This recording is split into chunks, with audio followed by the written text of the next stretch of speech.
Ani ofuma kiyyaanan jireenya koo jeeqe. Dogoggorani sekeendii tokko yookaan daqiiqaa tokkoof raawwadhetu jaalallee koo wajjin goolii hamaa keessa nagashe. Jireenyi koo hin jeeqame. Dogoggoran guyyaatti raawwadhe suni guyyaa abaaramaadha. Namoonni tokko tokko guyyaan sun siif guyyaa eebbifamaadha abaaramaa miti kan naan jedhan jiru. Ana jajjabeessuuf natti fakkaata. Anis yaadi koo olii gadi dhaame. Mee ijoolleen biyya Arabaa jiraattan shamarran obbolooti koo dogoggora koorraati baradhaa. Kanarra ga'e isinirra hin ga'iin obboloota koo. Mee seenaa koo kana dhaggeeffadhaati waan jettan naan jedhaa. Yaadi armaa olii kun sagaleen armaan olitti dhageessan kun kan shamarreen biyya Arabaa jiraattu tokko karaa keessaa barreessitee naa ergiterraa kan fudhatamedha. Isheenis adaraa natti dhaammatte dhaamoo waan naaf barreessite kana gara uummataatti naaf baasi. Anaafis gubachuun koo naaf beekamu. Hiriyoota koorras kan irra ga'e isaan irra hin ga'iniiti. Mee kana gara miidiyaatti baasi jechuudhaan jechoota mimmi'aa fi dhugaa dubbachuuf taanaan garaa nama raasaniin barreessitee natti ergite.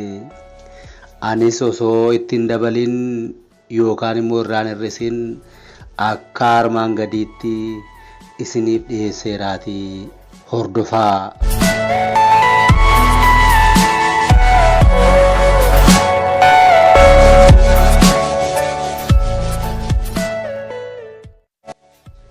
Eessa dura garuu manni kun mana keessan ta'uun isin yaadachiisa. Mana Oromoo guddaa tokko waliin ijaaruu qabnan jedha. Warri mana kanaaf maatii hin ta'in ammoo maatii ta'a. Warri taatan ammoo laayikii gochuun eegalaa. Hiriyoota keessaniif qooda. Hundi keessan guddaa galatooma. Kanuma jedheen gara ergaa shamarreen biyya Arabaa jiraattu kun karaa keessaa naaf ergiteettan isin dabarsaa ana waliin hordofaa. Akkam jirtu hundi keessan naguma. Isinirraa adda ba'ee jiraachuun hangam ulfaataa akka ta'e anaafi uumaa qofatu beeka. Obbolaan koo, firri koo, lammiin koo akkam jirtu maaloo. Lammiin koo sababa adda addaatiin biyyaa baatanii baargama ceetanii addunyaa kanarra akka binaan kadhattu faffacaatanii jirtanii. Biyya hambaa keessa jiraattan akkam jirtu naguma. Bakka jirtanitti ba'umsii fi galumsi keessan nagaa akka ta'uun uumaa kadhadhaa. Eegumsi isaa isiniif baay'atun jedha. Ani guddaa isin yaadeen jira. Isinoo na yaaddanii jirtu maaloo. Wayyoo yaa firaa.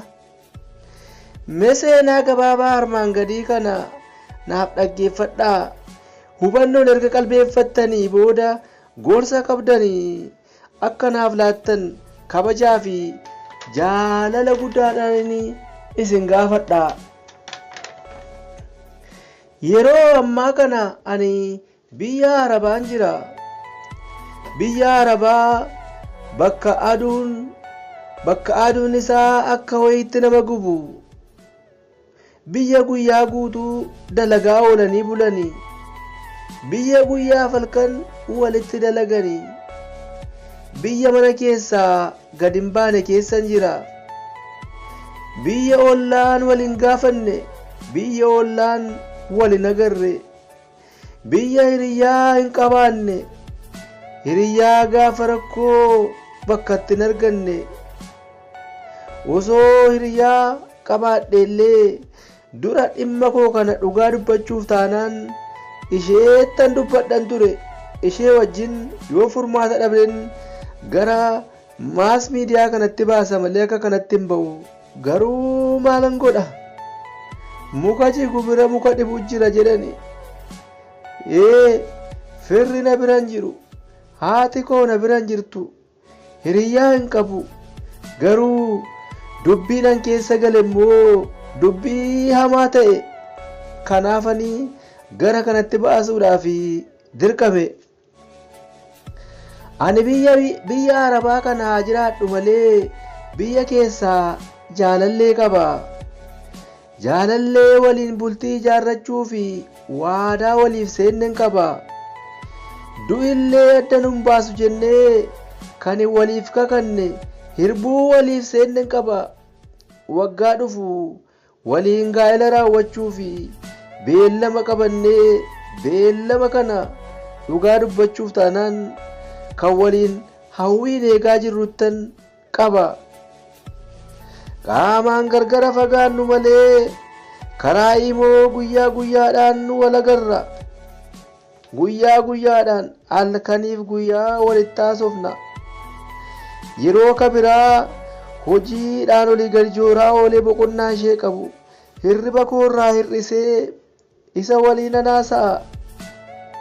Akka nama wal bira jiruutti haasofna jechuun ni danda'ama. Hiriyyaan kiyya kun hoggaa haasofnu jaalala kiyyaaf du'uuf akka jiru sababa jaalala kootti nyaatallee nyaachuu akka dadhabe nyaati akka isa cufe akka huqqate qaama namummaa keessa akka ba'aa jiru guyyaa guyyaadhaan naaf ibsa. Guyyaa ani galu hawwii fi fedhii guddaan eegaa akka jiru natti hima. Guyyaa gaa'ela keenyaa ga'uu fi akka jarjare bulee ka'ee natti hima. Dhugaa dubbachuuf yoo ta'e jecha kana dubbatee hin qufu jechuun ni danda'ama. Garuu maal godhu yaa fira koo? Maal godhu jettani? Muka jigu bira muka dhibutu jira jedhani. Utuu akka kanatti waliin haasofnu ani WhatsAppiin banadhe inni barachuu kiyya hin beeku. Gaafa halkana nyaatu guyyaa gaafa tokko kana dhugaa dubbachuuf taanaan waan narraan eegamneen hojjedhe. Yeroo nama taa'ee yaadu osoo gaafa sana harka koo cabseera ta'ee maaluma qaba jedheen ofitti gadda. Yeroo tokko ammoo lakki kun sababaa fi waan gaariifan godhee gochaan koo jaalalleen kiyya nama akkamii akka ta'e na barsiise waan ta'eefi gaariin godhe jedheen of jajjabeessa. Garuu waanan jaalallee koo kana guddaa jaalladhuu fi yaada jajjabinaa kana keessa yeroo dheeraaf turuu hin danda'u. Jiruuf jireenyi kiyya boo'icha qofa ta'eera.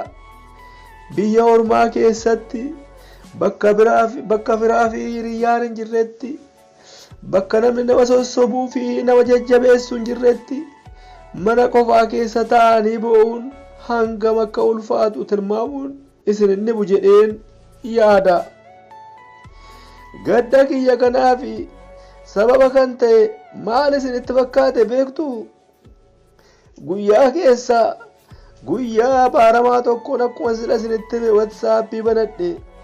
Guyyaan kun abaaramaadha moo eebbifamaadha laata? Yaada keessan naaf barreessaa. WhatsAppii baneeni karaa WhatsAppii kanarra immoo suura mucaa durbaa biyya Arabaa jiraattuu fi maas miidiyaa irratti wal barre tokkoon WhatsAppii koo kanarra kaa'e. Mucayyoon ani suura ishee WhatsAppii kiyyarra kaa'e wadhe kun biyya Arabaa jiraattu malee kan jirtu biyya ani keessa jiru miti. Ani Saawud Arabiyaan jiraadha. Isheen immoo Dubaayii jirti. Akkuma WhatsAppii baneeni bilbila jaalallee kiyyaa irratti galmeesseeni haay jedheen barreesseefi battalumatti naaf deebise. Maqaa kiyya jijjiireeni Dubaayiin akkan jirutti hime. Seexanatu na qoree maaloo na baarinaa. Eeyyee kun qorumsa seexanaati. Na baarinaa fira koo. Maal godhuga walii barreessuu jalqabne kallattiin natti bilbile keessa ba'e.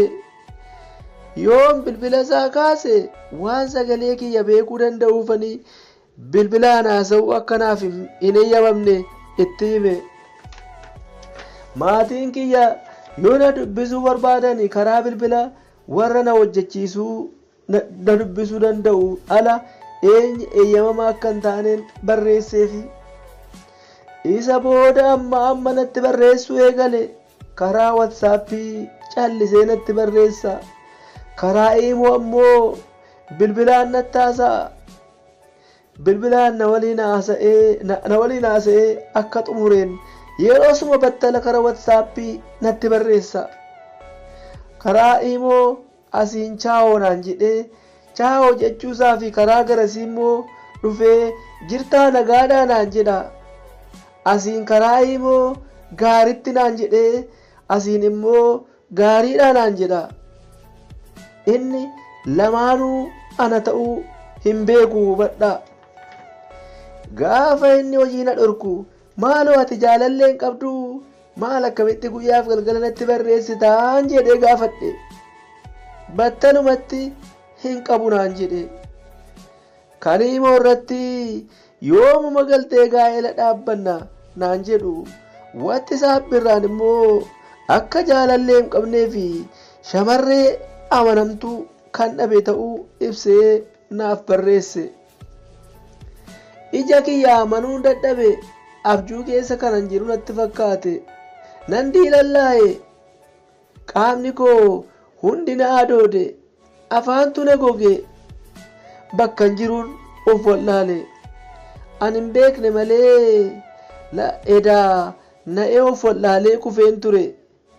Bishaan hedduu qaama koo irratti dhangalaasanii kan ani fajachii keessaa yookaan isa of wallaale keessaa kanan dammaqe ta'uu ergan of bareen arge. Hafuurri gaafa natti deebi'u WhatsAppii kiyya yeroon banu barreeffamaan guuteera.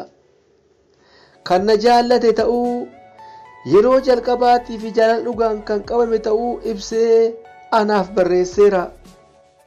Namni ani baatii muraasa booda isa waliin gaa'ela dhaabbachuuf deemu, isa waliin umurii guutuu jiraachuuf deemu nama biraa ta'uu hubadhe.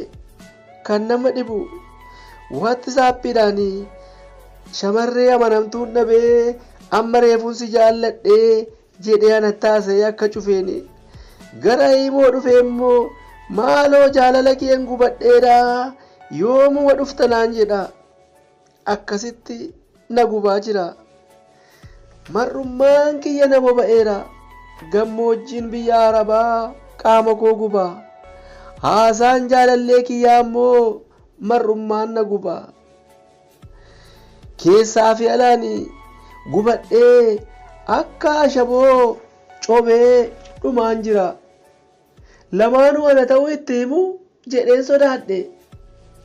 Guyyaan WhatsApp maqaa nama biraan banadhe sana abaaraan jira. Namni mucaa hiriyaa koo tokkotti gara biyyaatti mee jennaanii guyyaa eebbifamaadha na baariin baga utuu waan keessan galiin isa barte naan jetti. Mee isin maal jettu? Itti himuu guyyaan sun abaaramoodha moo eebbifamaadha?